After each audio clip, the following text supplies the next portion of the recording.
Bom, olá, senhores, vamos aí fazer um bate-papo bem breve sobre um dos temas aí que mais tem motivado discussões na doutrina penal e que permeia boa parte da visão de direito penal que hoje a gente tem na doutrina brasileira, que é a questão entre a modernização do direito penal e o discurso chamado de resistência. Muitos dos senhores podem não ter ouvido falar desse embate entre discurso de expansão e discurso de resistência, porque esse embate é um embate que existe na doutrina europeia, mas que no Brasil, a doutrina brasileira tem uma posição claramente favorável a um desses dois discursos. Mas temas conexos a isso, os senhores com certeza já ouviram falar, como direito penal do inimigo, direito penal de 3 velocidades, como garantismo integral ou garantismo positivo, em contraponto ao garantismo negativo. Todos esses temas são permeados por uma discussão em torno do que é que o direito penal deve ser para uma sociedade do século XXI.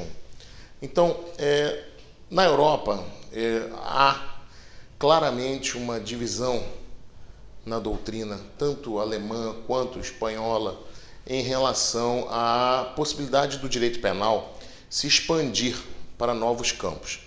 Campos esses relacionados ao modelo de sociedade no qual nós vivemos hoje. Então, é claro que esse processo de expansão do direito penal, ele tem sido verificado na legislação. Exemplo disso, delito, por exemplo, aí de embriaguez ao volante. É um delito claramente relacionado à sociedade em que nós vivemos e que você não pensaria nele lá no direito penal do século XIX. Por quê? Porque, obviamente, você não ia pensar num trânsito complexo como esse que nós temos hoje.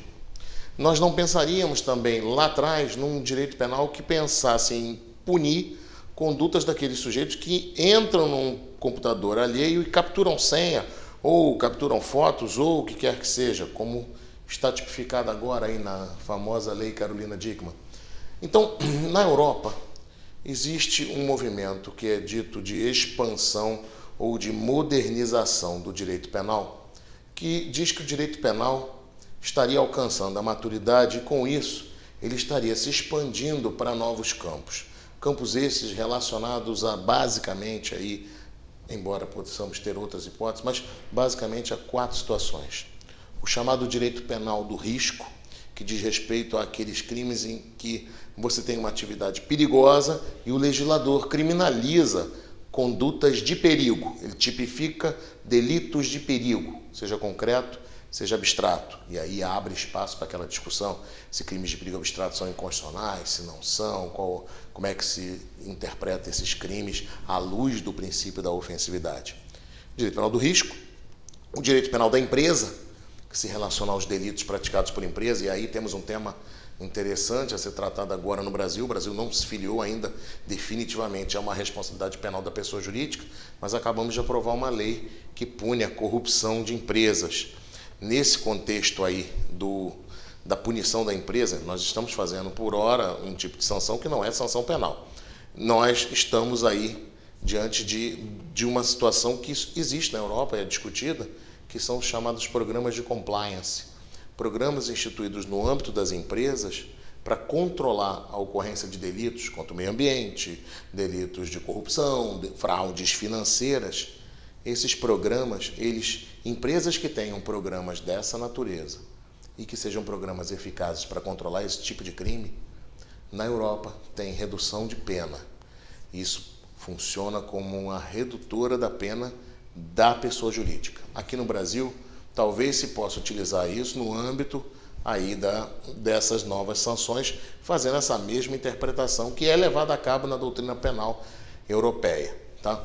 Então, direito penal do risco, direito penal da empresa, direito penal ambiental, tutela do meio ambiente, tutela de um interesse que não gerava preocupação para o homem lá no século XIX, mas que hoje gera.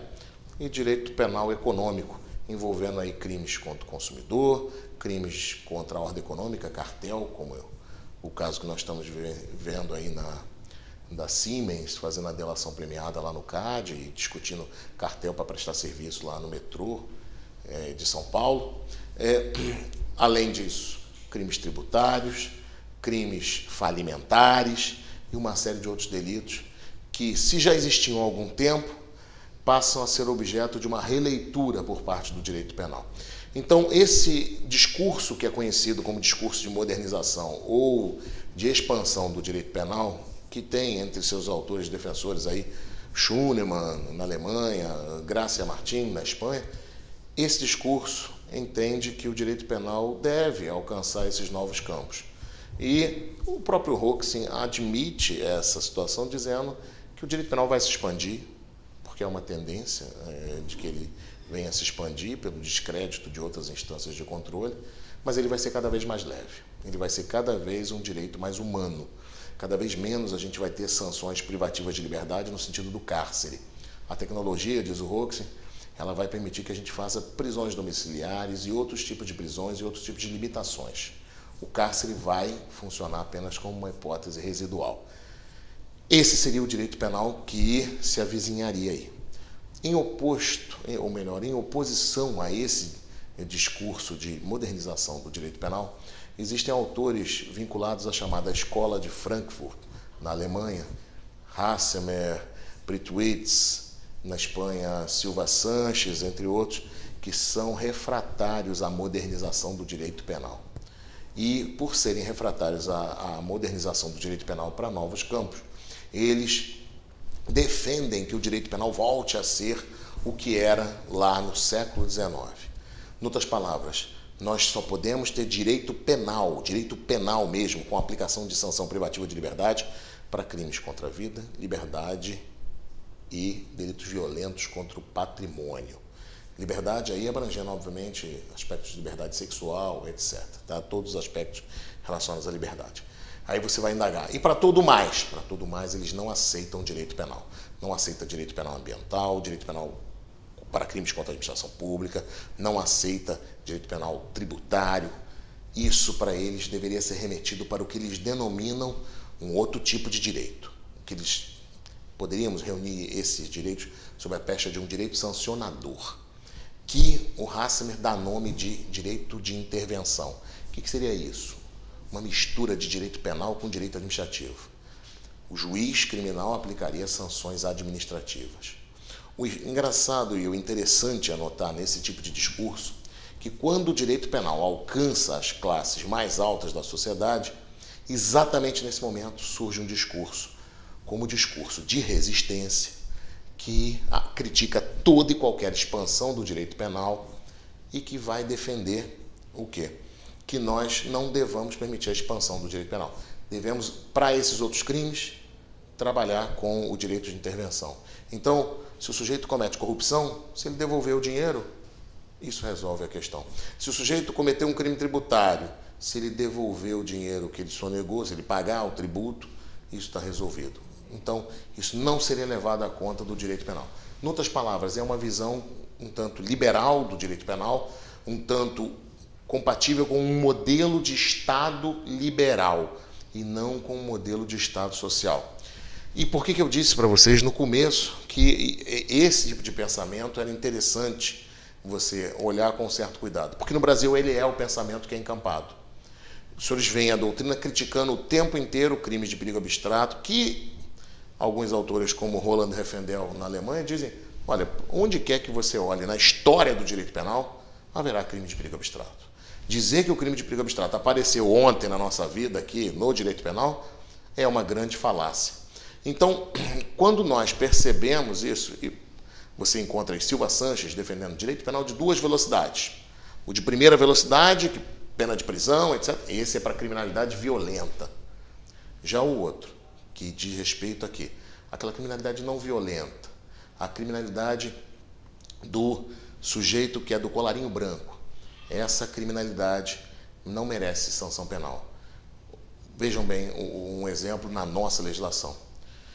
Nós temos aí que a substituição de pena no Código Penal é feita quando a pena privativa de liberdade não ultrapassa 4 anos. Ora, senhores, imagine um sujeito que cometa um crime, não ultrapasse 4 anos e o delito não seja cometido com violência ou grave ameaça à pessoa. Pois bem, isso faz alcançar, na maioria dos casos, eu diria, na imensa maioria, todos os delitos do colarinho branco. Mas uma lesão corporal leve, praticada entre irmãos, na qual não haja transação penal, não haja suspensão do processo e o sujeito venha a ser condenado, estranhamente, ela não faria jus à substituição de pena. Você vai falar assim, mas por que não faria? Porque a lei restringe aos crimes cometidos com violência. Então, existe um discurso na doutrina brasileira que diz que é compatível com a resistência europeia, que diz respeito a quê?